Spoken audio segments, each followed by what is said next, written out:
Chapter 4. On the day of the Lava Festival, Shangguan Wan'er faced the first crisis of her life. Though she didn't want to admit it, she was lost. On the bustling streets of Chang'an City, a bewildered and uneasy young girl gazed skyward. Her attire petite sleeve blouse, a draped shawl, and a long skirt was made of special silk, a tribute to the Tang dynasty. Her originally fair complexion turned peach red due to the cold wind.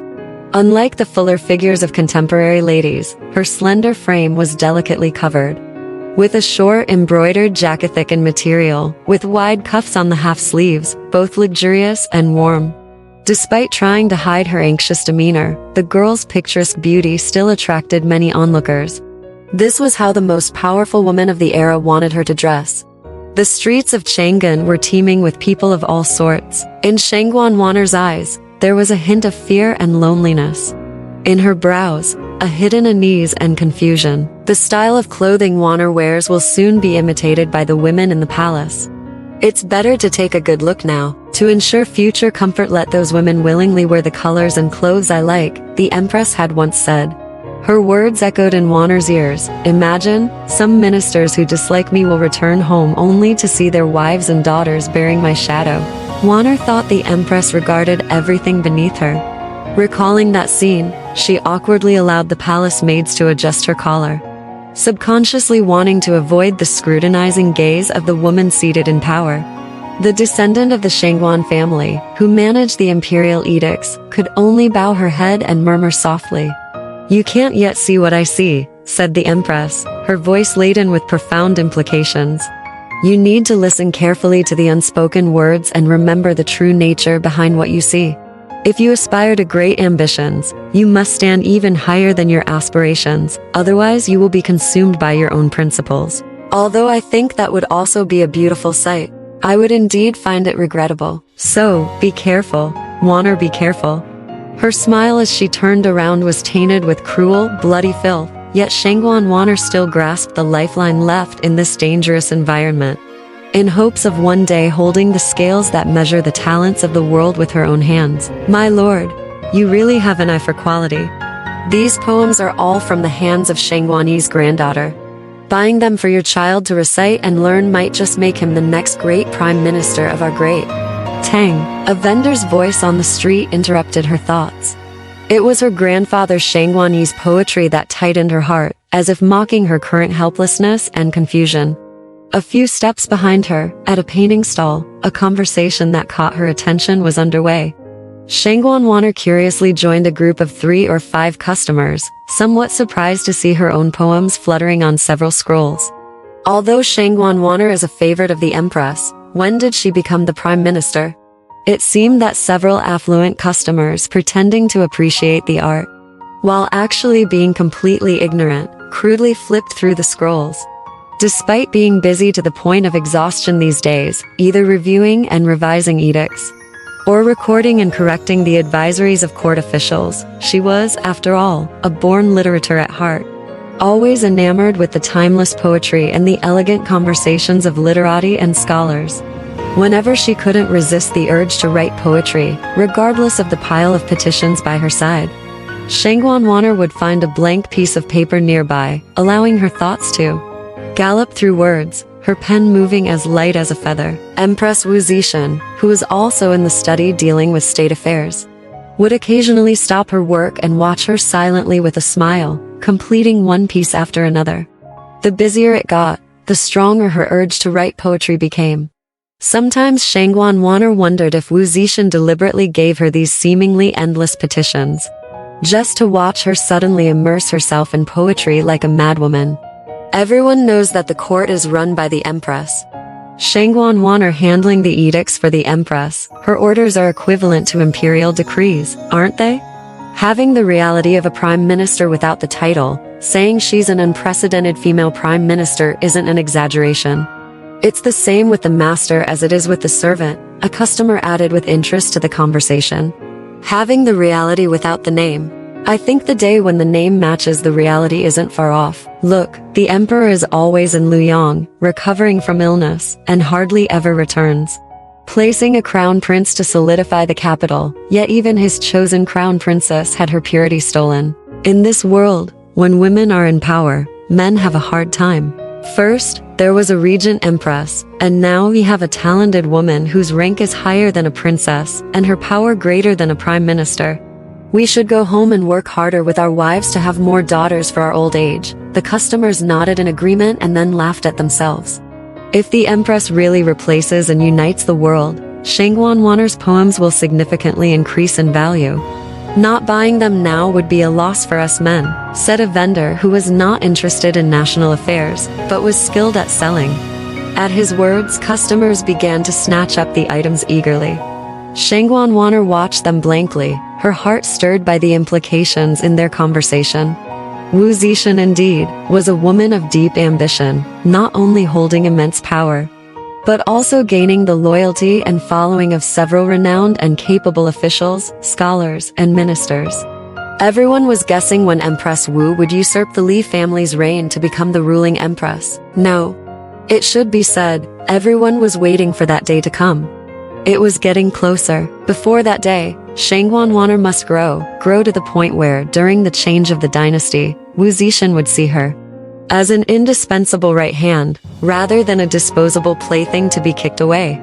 Yes, without such conscientiousness, she would never reach the grandeur of high mountains, nor witness the moment of her mentor reigning supreme in the imperial court. Hey miss, why don't you take a look too? The stall owner had noticed her for a while, the silently beautiful woman amid the noisy crowd. Surely a young lady from a wealthy family out enjoying the festival.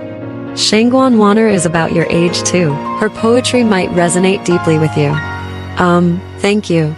But Seeing her own poetry spreading among the people and even being used in paintings, Shangguan Wan'er felt inexplicably embarrassed. She waved her hands in refusal, her ears turning a shade of red. Only when she fled the scene, calming her racing heart, did she not realize, could not foresee, that in the near future, she would stand in luxurious palaces, presiding over feasts of rare delicacies and fine wines, leisurely allowing a group of renowned scholars and learned men to anxiously await her judgment on their writings as long as they were approved by Shangguan Zhaorong, deemed as the most authoritative judge. Their literary talent would be celebrated throughout the world, and their works would be compiled and passed down by the royal court, extolled through the ages. The current Shangguan Wan'er still had much to learn. Wandering back and forth for a while, Shangguan Wan'er finally found the road to her destination. This was her first time leaving the palace, and even the well-ordered streets of Chang'an City could be disorienting amidst the pushing crowds. Here, at the Taiping Temple, in stark contrast to the grand ceremonies celebrating the state religion of Buddhism, the path to the Taoist temple was deliberately kept cold and desolate. When the winter wind whistled, the unique atmosphere lent the buildings an air of proud aloofness, utterly disdainful of the mundane world. Entering deep into the Taoist temple, passing through 3 or 4 courtyards and cloisters, Shangguan Wan'er consciously avoided a few servants and slipped into a quiet room. In this room, which didn't seem at all like a place for chanting scriptures and practicing, she respectfully kneeled in front of a woman in a Taoist robe. Princess Taiping, I am here on the Empress's instructions to ask you to visit the palace tomorrow morning. This is a Taoist temple. Let's skip the formalities. Just call me by my name, said the woman, setting aside her tea.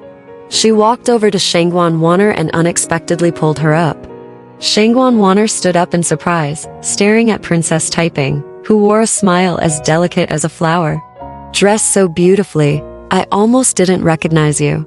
Wan'er, speaking as if they were old friends, she teasingly commented on Shangguan Wan'er's luxurious and noble attire, a stark contrast to her previously plain and unadorned look.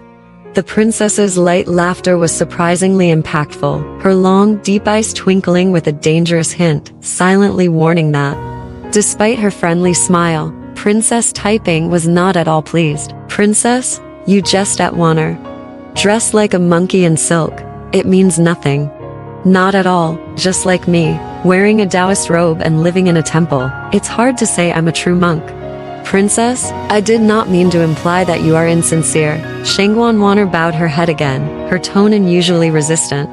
I'm not talking about me, but about you. Wan'er. Princess Taiping laughed again, a laugh that chilled to the core. Princess, please forgive my impudence. Sighing inwardly, she knelt again, resigned, even though she knew Princess Taiping couldn't easily remove her as a thorn in her side. She still had to endure her whimsical mockery and swallow her resentment silently due to their respective statuses. I've told you not to use titles. You're so young, yet so forgetful, Wan'er. Mother won't be too pleased with your abilities, the princess said, with a mischievously curved eye. I will heed your advice about coming to the palace tomorrow. Not letting the other party interrupt, Shangguan Wan'er quickly said, the mourning period for Helan Minzi has been set, the Empress wishes for you to come. She hesitated. It didn't seem right to call a woman dressed as a Taoist miss or madam.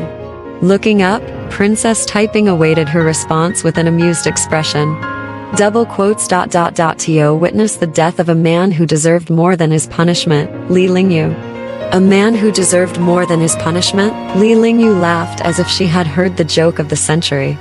He was the man so powerful that he had an affair with my grandmother. I should even call him grandfather in terms of emotion and reason. Shangguan Wan'er didn't respond, sensing the sharp edge in her voice, the thick, undissolved hatred enveloping everything like sticky syrup, suffocating. Her nephew Helan Minzi, notorious for his lechery, even violated the predetermined crown princess. The daughter of the guard minister Yang Sijian, a crime that enraged Wu Zixin. She exiled him to Liju without even issuing an edict and stripped him of his Wu surname, severing all ties with him.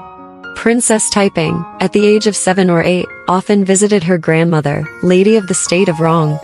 Helan Minzi took advantage of frequent contact to force himself on a palace maid.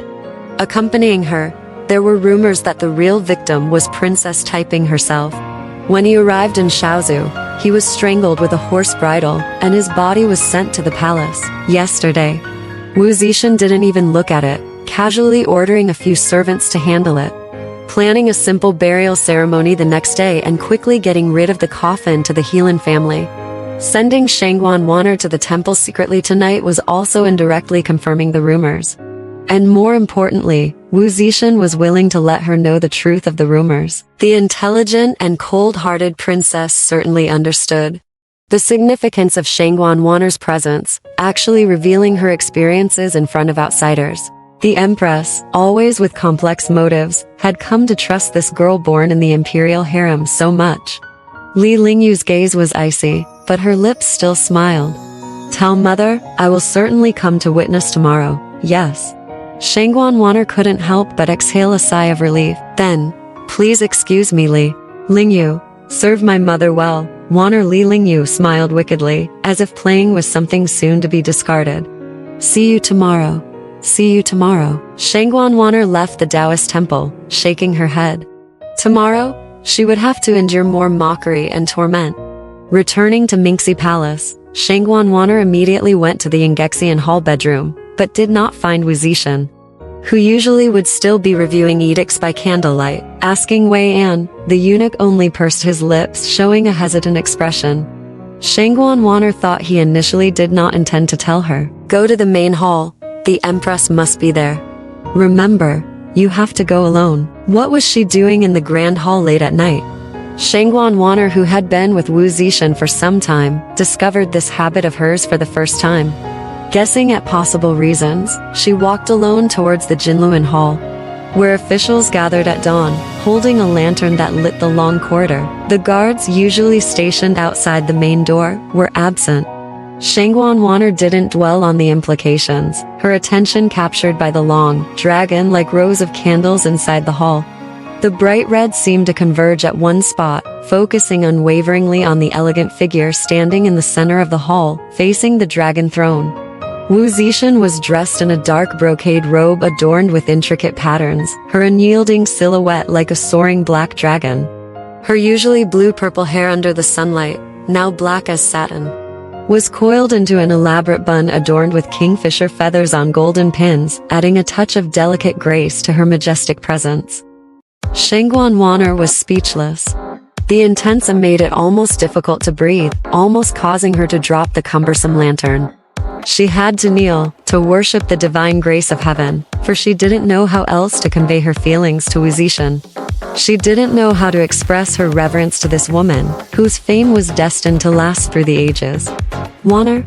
Wu Zixin turned around, a hint of surprise in her expression, which quickly returned to her usual composed demeanor.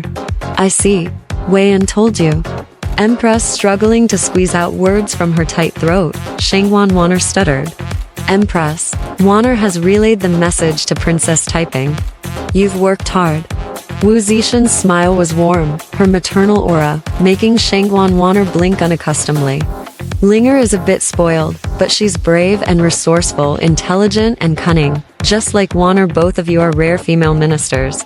Princess Taiping is indeed the Empress's daughter. She bit her lip unconsciously, thinking she would never get along with Li Lingyu. Strong-willed yet versatile. Now that she was with Wu Zixin, she didn't need to forge a relationship with someone similar to Wu Zixin. Some people, like Li Lingyu, you know, from the first encounter, would be your nemesis. The enmity would only intensify, but that didn't matter.